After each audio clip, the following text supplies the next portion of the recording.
ఇప్పుడు మనం 2024వ సంవత్సరం మే నెల 1వ తేదీ నుంచి 31వ తేదీ వరకు ద్వాదశ రాశుల్లో 9వ రాశి ధనుర్రాశి అండి. ధనుస్సు రాశి అంటారు కొందరు, మేము ధనుర్రాశి అంటాం. ధనుస్సు అనొచ్చు, ధనుర్రాశి అనొచ్చు.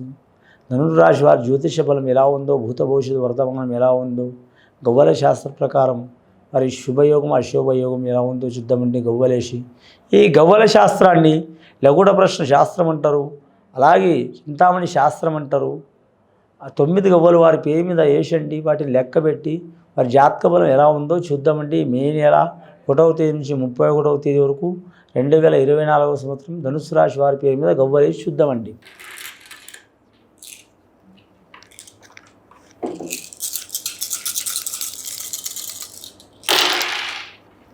ముఖ్యంగా ధనురాశి వారి జాతకంలో 4 గవ్వలు పడ్డాయండి. మాత్రం రాహు మహారదశ గవ్వలు పడ్డాయి. ధనురాశి వారికి 4 గవ్వలు పడటం అంతగా అనుకూలం కాదండి, మిశ్రమ ఫలితం అండి. అంటే నష్టం కాదు, లాభం కాదు, సరి సమానం.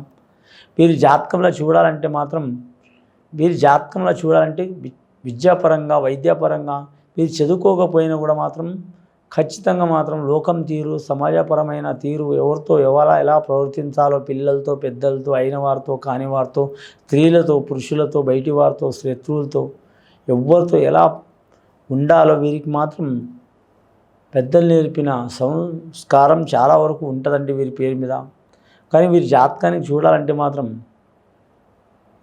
వీరి పేరు మీద చూడాలంటే ఎక్కువ వీరి గుణం మాత్రం త్యాగం చేసే గుణం ఉంటుంది. ఆ పుణ్యం చేసే గుణం ఉంటుంది. ఆ త్యాగ గుణమే, పుణ్యగుణమే వీరికి కాపాడే అవకాశం ఉంటాయి.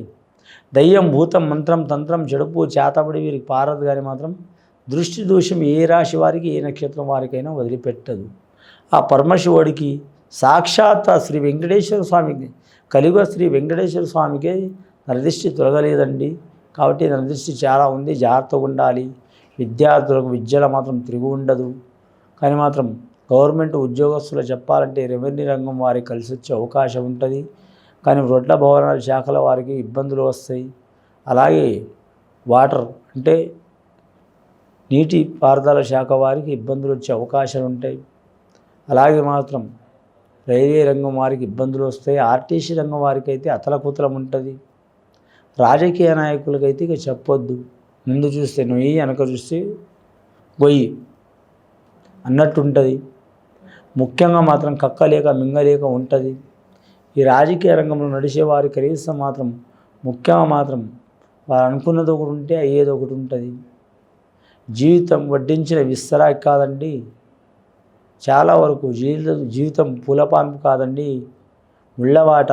ఆ ముళ్ళబాటను చూసి ఆ ముళ్ళబాటను పక్కన తొలుచుకొని నడిస్తే చాలా వరకు మంచిది.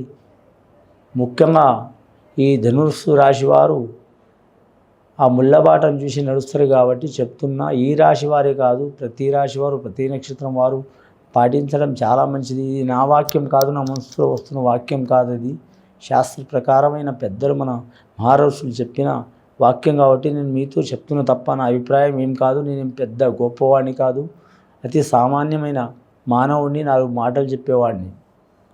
వింటే మీ ఇష్టం అండి, వినకపోయినా మీ ఇష్టం అండి. దీంట్లో బలవంతం ఏం లేదు. చాలా వరకు 4 గవ్వలు మాత్రం మిశ్రమ ఫలితాలు పడ్డాయి. వీరు మాత్రం చాలా వరకు జాగ్రత్తలు పాటించాలండి. రెండవసారి గవ్వలేసి చూద్దాం. ధనుస్సు రాశి వారి పేరు మీద ఎలా ఉందో రెండవసారి గవ్వలేసి చూద్దాం.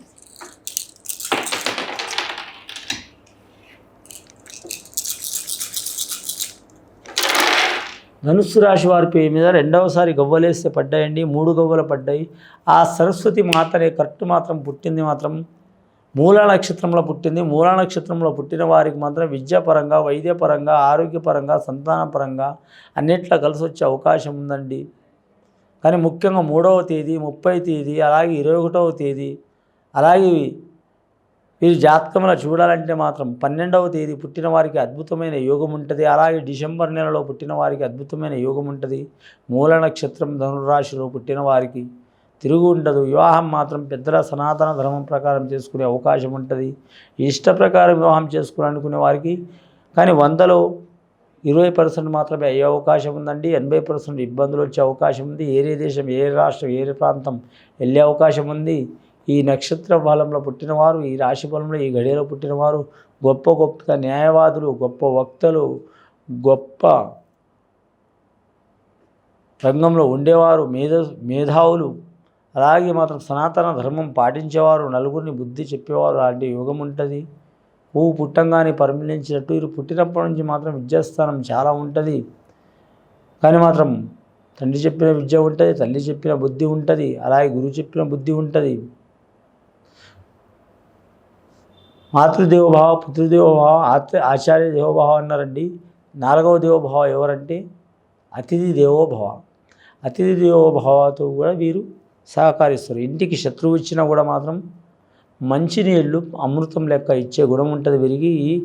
ఇలా ఇవ్వడం మూలంగా వీరికి శ్రీరామ రక్ష లెక్క ఎక్కడ ఏ ఇబ్బంది వచ్చినా ఆ శ్రీరామ రక్ష వీరి ధర్మం వీరి కాపాడే అవకాశం ఉంది. ధర్మాన్ని వీరు కాపాడతారు, ధర్మం వీరిని కాపాడుతుంది.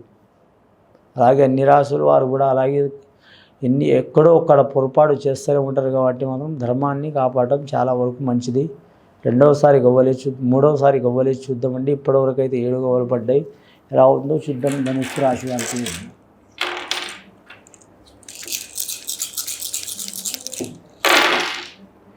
మూడవసారి గవ్వలేస్తే మాత్రం ఇంకా 4 గవ్వలు పడ్డాయండి. చాలా వరకు మాత్రం వీరికి చాలా ఇబ్బందికరమైన పరిస్థితి నడుస్తుందండి. ధనుర్రాశి వారి పేరు మీద చూడాలంటే మాత్రం గవ్వల శాస్త్ర ప్రకారం ఇబ్బందికరమైన పరిస్థితి నడుస్తుంది. స్త్రీ శాపం, ఓ శాపం, అలాగే సర్పశాపం, అలాగే గురు శాపం, తండ్రి శాపం, ఈ 5 తప్పకుండా ఉండవద్దండి. ఈ గురు శాపం పొందినవారు కావచ్చు, స్త్రీ శాపం పొందినవారు కావచ్చు, సర్పశాపం పొందినవారు కావచ్చు, 5 రకాల శాపం పొందినవారు ఖచ్చితంగా వాటిని నివారణ చేసుకోవడం చాలా మంచిది. గురు శాపం పొందినవారు గతించి ఉంటే గురుని ధ్యానించడం, పూజించడం మంచిది. అలాగే తండ్రి శాపం పొందినవారు బతుకుంటే వారిని బతిలాడటం మంచిది. లేదా గతించి ఉంటే వారి సమాధిని కాడపోయి యథాప్రకారం శాస్త్రయుక్తంగా పూజ చేయడం మంచిది. స్త్రీ శాపం పొంది ఉంటే వాళ్ళని దగ్గర ఉంటే క్షమించని అడగడం మంచిది. లేదా వారి మనసులో క్షమించడం అనడం మంచిది. అలాగే సర్పశాపం ఉంటే సర్పం మనం దగ్గరకు వచ్చి మనం సర్పమా క్షమించంటే క్షమించదు కాబట్టి పుట్టకాడ పోయి పూజ చేయడం చాలా వరకు మంచిది.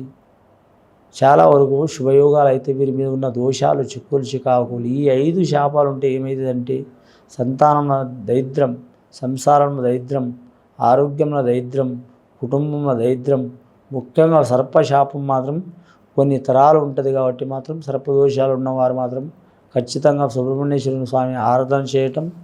280 రకాలు నేను చెప్పే వాక్యం కాదండి. ఎంత పెద్ద పండితులు కావచ్చు, చిన్న పండితులు కావచ్చు, 280 రకాలు సర్పశాపాలు ఉంటాయి కాబట్టి శ్వేతరాగు కావచ్చు, చాలా వరకు ఉన్నాయంటే పూజ చేపించుకోవడం చాలా వరకు మంచిది. యజ్ఞం, యాగం చేపించుకోవడం చాలా మంచిది.